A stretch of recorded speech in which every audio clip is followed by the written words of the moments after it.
Fletcher's Castoria ads are still able to be seen to this day in New York and New Jersey. Let's learn their story on this episode of Antique Bottle Stories.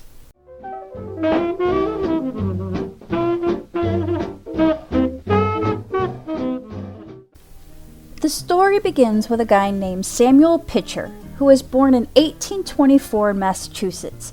He began his medical career in 1940 at age 16 by working under Dr. Seth Ames in Lowell, Massachusetts. Then, at age 23, he went to Philadelphia College of Medicine in 1847 and 1848, where he began experimenting with his formula for Castoria. Then he went to Harvard in 1850. By the time he's 44, Pitcher established his company called Pitcher Manufacturing Company and gets a patent for his Castoria tonic, which consisted of mostly sassafras and alcohol. It was used for stomach aches and constipation, which adults or children could use. There are conflicting stories online, so I'm not sure which one is accurate. One version says that he made over $10,000 from his tonic by 1869, and then he decided to sell it to a J.B. Rose and Company from New York in 1872. J.B. Rose then sold it to a company called Centaur Company in 1878. The Barnes family owned this Centaur Company. Demas Barnes owned the company first, but when he died, he left the company to his daughter, Cora.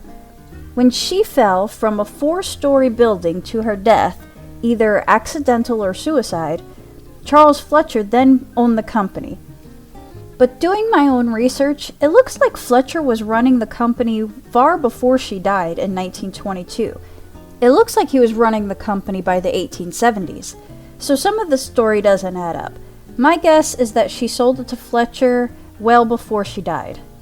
Now, version 2 of this story says that Charles Henry Fletcher, who was born in 1837 in New York City, worked in a medicine company as a young boy, and he is the one who founded the Centaur Company, and eventually saved enough money to buy the rights to produce Pitcher's Castoria, and Pitcher sold the formula to Fletcher directly.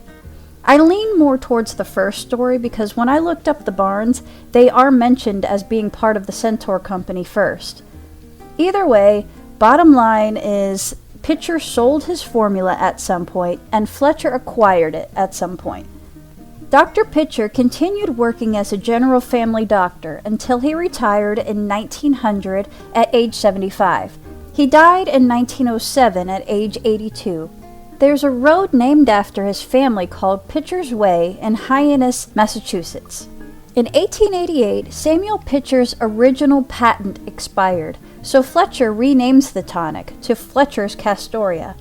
Fletcher knew the importance of advertising, and Castoria is one of those early mass advertising campaigns. It's during this time that Fletcher decided to use his signature as his trademark. I see this a lot during this time. When someone puts their signature on it, they're trying to convey to the customer that this is a quality product. Otherwise, why would they put their name on it? So this signature was part of all his advertisements. Castoria ads from the 1870s through the 1920s are still visible today on buildings of New York and New Jersey. Here's one from 1898. Fletcher put Castoria ads on just about any blank wall he could find. I wonder what was different about that paint, that it lasted over 100 years on a brick wall through all those years of being in the elements. I found a bunch of these pictures online. More recently, I was reading some articles, one where someone who had an ad on the side of his building recently decided to paint the wall, and another one where they decided to block the wall with another structure, so a few are disappearing. In addition to the wall advertisements, Fletcher released a baby book. This pamphlet was about health benefits of Castoria to pregnant women and to infants.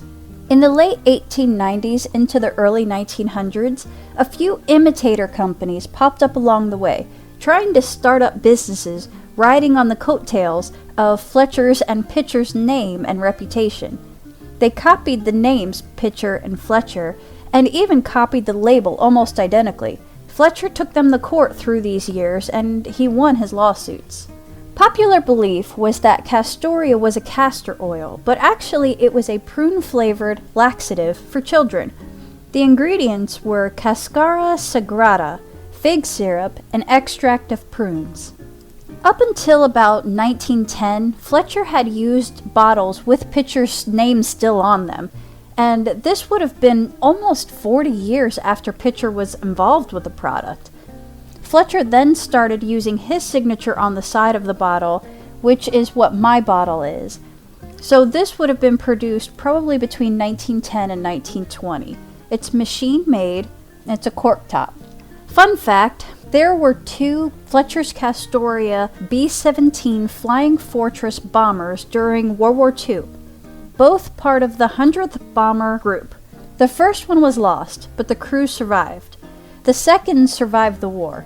Its pilot was coincidentally a guy named William H. Fletcher, but he wasn't related to Charles Fletcher. The first watercraft ever deemed a super yacht was owned by Charles Fletcher. It was named the Jemima F. III. It was named after his wife, Jemima.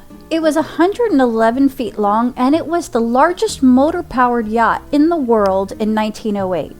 Charles Henry Fletcher died April 9, 1922, in Orange, New Jersey. He's buried in Brooklyn, New York. He died at his daughter's house, which still stands on Berkeley Avenue in Orange, New Jersey. This house has 7 full bathrooms.